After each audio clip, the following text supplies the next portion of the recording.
বিধ্বংসী ঘূর্ণিঝড় আমফানে উপড়ে গিয়েছিল হাজার হাজার গাছ। এখনও পর্যন্ত সেই ঘূর্ণিঝড় আমফানের ক্ষত বিভিন্ন জায়গাতেই লক্ষ্য করা যায়।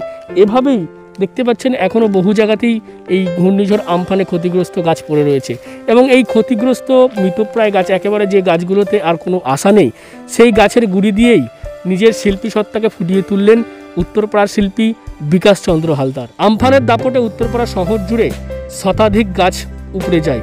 এরপর উত্তরপাড়া পুরসভার পক্ষ থেকে কিছু গাছকে পুনঃস্থাপন করা হলেও পুরসভার উদ্যোগে কিছু গাছের গুড়ি সংরক্ষণ করা হয় এবং সেগুলো উত্তরপাড়ার নিবাসী শিল্পী বিকাশ চন্দ্র হালদারের কাছে দেওয়া হয়।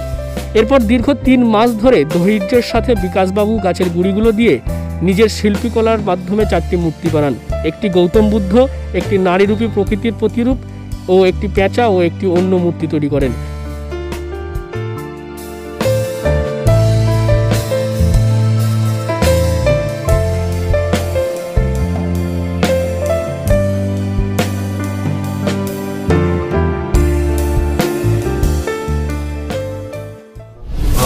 ঝড়ের পর আমার কাছে উত্তরপাড়া মিউনিসিপ্যালিটি থেকে একটা ফোন আসে যে এরকম আমাদের কিছু গাছ পড়ে গেছে, তো সেই গাছগুলোকে দিয়ে আমরা কিছু করতে চাই, মানে গাছের মুড়িগুলোকে আমরা স্মৃতি হিসেবে রেখে দিতে চাই। তো তারপর আমি গিয়ে দেখি কি করা যেতে পারে। তো তখন আমি বললাম যে ঠিক আছে, এখান থেকে কতগুলো মূর্তি করা যেতে পারে, তো সেই হিসেবেই কাজটা করা। আমার 4টে কাজ, টোটাল ধরুন 2টো বড় 2টো ছোট, 4টে কাজ করতে আমার সময় লেগেছে 3 মাস। আর মেসেজ দেওয়া বলতে এটা তো গৌতম বুদ্ধের মূর্তি দেখতে পাচ্ছেন যে যেটা অতখানি একটা তাণ্ডব ঝড়ের পর একটা যে শান্ত ব্যাপারটা সেটাকেই ধরে রাখার চেষ্টা করেছি, যে একটা শান্ত ব্যাপার, ঝড়ের পর যে শান্ত হয়ে যায় প্রকৃতি, সেই ব্যাপারটার জন্যই গৌতম বুদ্ধ আমার মাথায় আসে।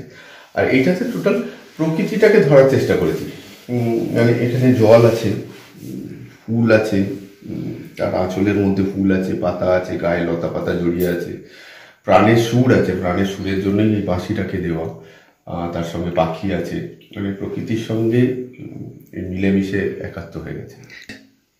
খুবই ভালো লাগছে, কাজগুলো করতে পেরে খুবই ভালো লাগছে। না, আমি কখনোই বলবো না যে বৃক্ষচ্ছেদন করে এরকম মূর্তি গড়া হোক, যেহেতু এটা প্রাকৃতিক দুর্যোগে পড়ে গেছে এবং সেটাকে ওই দুর্যোগের একটা স্মৃতি হিসেবে রাখার জন্যই করা।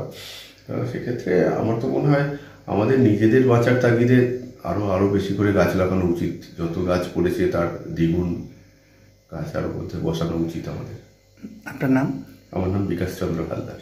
এবং ইতিমধ্যে এই তার শিল্পকলার পাশে দাঁড়িয়েছেন উত্তরপাড়ার শিল্পী বিকাশ চন্দ্রের পাশে দাঁড়িয়েছে উত্তরপাড়া পুরসভা।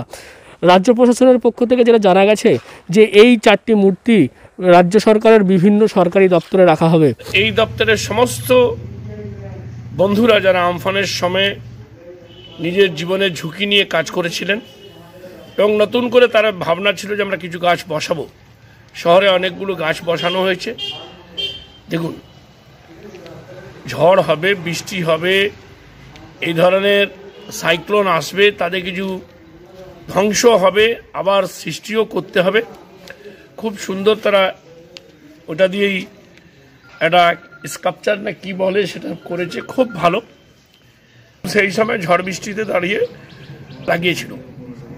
বহু মানুষ বহু কথা বলেছিলেন কি আজকে গাছগুলো গিয়ে দেখুন, হসপিটালেই হোক, বিপিএমবি সরণি হোক, অশ্বরী দত্তনগর দিকেই হোক, যেখানে যেখানে তারা গাছটা লাগিয়েছে।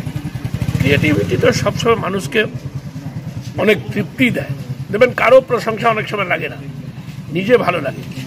অর্থাৎ একদিকে যখন নগর উন্নয়নের নামে গাছ কেটে ফ্ল্যাট বাড়ি তৈরির সৃষ্টির অভিযোগ উঠেছে, তখন এই ঘূর্ণিঝড় আমফানে ক্ষতিগ্রস্ত গাছগুলির দিয়ে এই অভিনব চিন্তাভাবনা সত্যই কিন্তু অনন্য, যার প্রশংসা করেছেন উত্তরপাড়া পুরসভার প্রশাসক দিলীপ যাদব সহ শিল্পী মহল এবং সাধারণ মানুষও।